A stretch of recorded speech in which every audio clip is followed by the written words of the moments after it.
السلام عليكم. لا تنسوا الإعجاب بالفيديو والاشتراك في القناة تشجيعا لنا لنستمر بنشر المزيد إن شاء الله. Alors que le mois du Ramadan touche à sa fin, venons-en au dossier de cette édition consacrée à la décision prise par 30 à 70 000 personnes en France de se convertir à l'islam. Ce sont essentiellement des femmes qui font ce choix. Pour quelles raisons? C'est ce que Pierre Nicolas et Jean-Michel Mier ont demandé à deux d'entre elles. Écoutons leur témoignage. Géraldine est fière. Fière d'être bretonne, fière d'être française et fière d'être musulmane.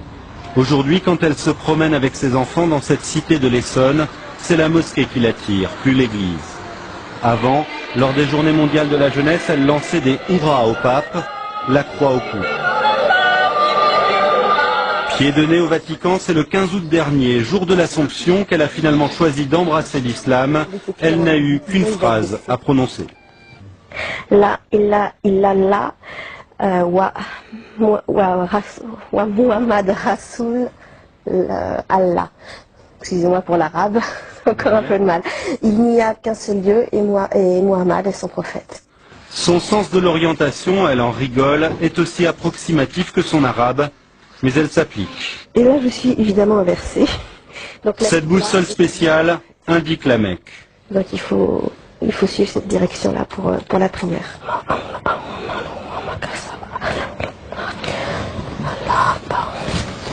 Depuis qu'elle porte le voile, sa fille trouve que maman ressemble à une africaine, mais Géraldine se sent mieux dans sa peau. Avant ma conversion, il me prenait plus pour une femme française facile, etc. On va dire vraiment quelqu'un qu'on va draguer et c'est tout. Depuis que j'ai le voile et que je suis musulmane, je suis une femme qu'on respecte et une sœur. Géraldine l'avoue, elle a besoin de règles et l'islam lui en donne. Par exemple, elle ne touche plus aux bouteilles sur son frigo. Un regret? C'est plus quand je mange, par exemple, un plat typique qu'on a l'habitude de mettre de servir avec un vin rouge, ou même les huîtres que j'ai mangées dimanche sans muscadet, c'était un petit peu tristounet finalement, puis c'est bien passé avec les citrons. La conversion de Valérie est plus ancienne. Élève brillante, doctorante, elle a franchi le pas il y a 2 ans. On ne peut pas dire que ses parents ont mal réagi, mais ce n'était pas non plus le fol enthousiasme dans sa famille. Je dirais pas que ça les a intéressés. C'est-à-dire que je pense pas qu'il y ait une personne dans ma famille qui ait lu un livre sur l'islam depuis ma conversion. Ou qui ait fait une quelconque recherche. C'est plutôt arrête de nous saouler avec ça.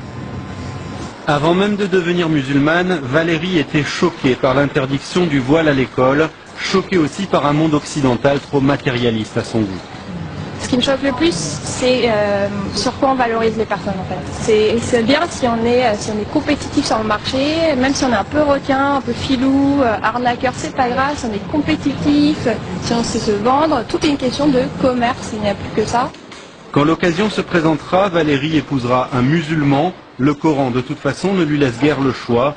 S'ils ont des enfants ensemble, elle les éduquera selon les valeurs de l'islam, libre à eux de choisir leur religion quand ils seront majeurs.